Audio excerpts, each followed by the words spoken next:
What's up, riders? This is your program for the 2nd of August, and we're going to do some lower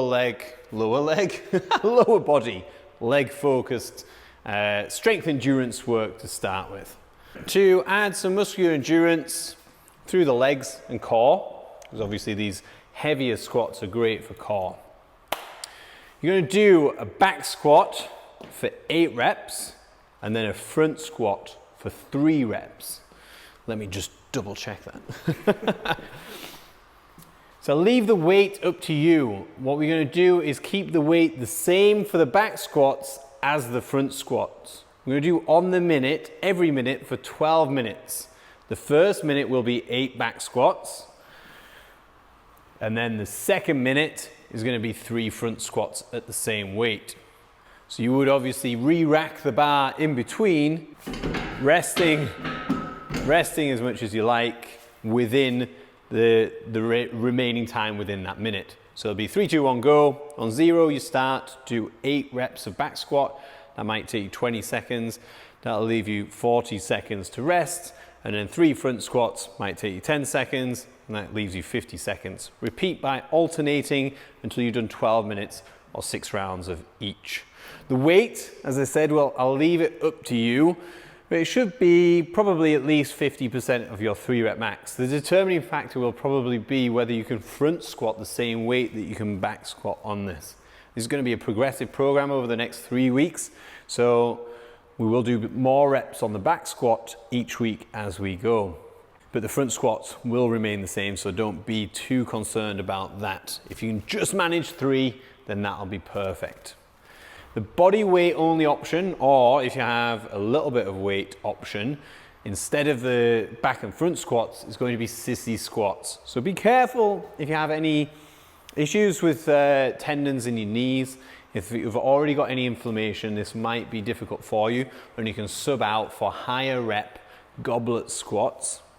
Otherwise, sissy squats, keeping your hips locked forwards, the same angle as your torso, as low as you can, and then to stand. Good? You're going to do 6 to 8 reps, 5 times round. If you want to be brave, you can do this with weight. You don't need to do it with weight. So if you're already a little bit unbalanced and you find that a difficult movement to get quite far down, then actually the time under tension is going to be great for you, and you probably don't need any weight. If you do use it, just be careful. Then we move on to the workout, which will be 10 times 10 second sprints. These can be running. On the assault bike would be preferable. Sled pushes. So again, it's 10 seconds work, 50 seconds rest at 100% effort. It has to make you feel sick. So if you don't complete the whole 10 minutes, that's ideal because you've pushed so hard. Day 2 is a little bit of an upper body focus capacity workout in intervals for the first one. So be nice and warm and prepared through shoulders, midline, and hips to some extent. So what we're going to do is for 3 minutes alternate between pull-ups and push-ups. It's entirely up to you how many you do of each. So there's going to be variable abilities. So if I say 5 pull-ups, 10 push-ups, and push-ups slow you down, then we're defeating the point of this higher intensity upper body session. So just do as many pull-ups as you can. They can be strict or kipping, entirely up to you. And then once you've done your set, pop off and do as many push-ups as you can.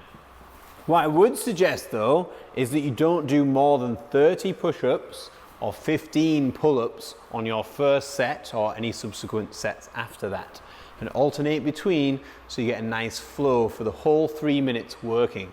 So as soon as you finish the push-ups, go on the pull-ups, and you may well, or very likely to, reduce the reps on each. So Pat might have started with 15 pull-ups the first round and 30 push-ups, and then he might go down to 10 and 20, and then 5 and 10, and he might settle on 3 and 7.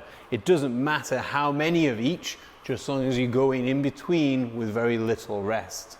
Then you're going to rest for 2 minutes, and you're going to do the same style on ring dips and ring rows. So the dips this time will probably be less than the rows. So all the way down, ring to armpit. You can scale this by putting a band through and putting your knees into it and then alternating between ring rows. A nice parallel position with your torso, hips locked, and again, all the way to the armpits. Alternating between the two for a full 3 minutes, and then again, you're gonna rest for 2 minutes before moving on to, we love side planks, we love obliques. They're a much neglected muscle to support your midline, much better than your front abdominals. So we're gonna Tabata, so it's 20 seconds work, 10 seconds rest while you alternate to the other side. So 20 seconds on, hold in a good position, 10 seconds to alternate, and you're gonna do that 8 times on both sides, which is a total of 8 minutes. And that's it for day 2. And the extra credit day for this week is some zone training for 40 to 60 minutes. Ideally, it's zone 4 for as long as you can, up to 60 minutes. The purpose of zone 4 is that it's race pace that should be maintainable for 60 minutes. So work out your heart rate, stick into that zone and see how long you can do it for. It should be a consistent effort, so no intervals, no stopping and starting, and absolutely no resting. So push yourself to the limit for up to 60 minutes and see if you can maintain that zone 4. And that's it for this week. So if you've got any questions, send them over. Otherwise, I'll see you next week. Peace.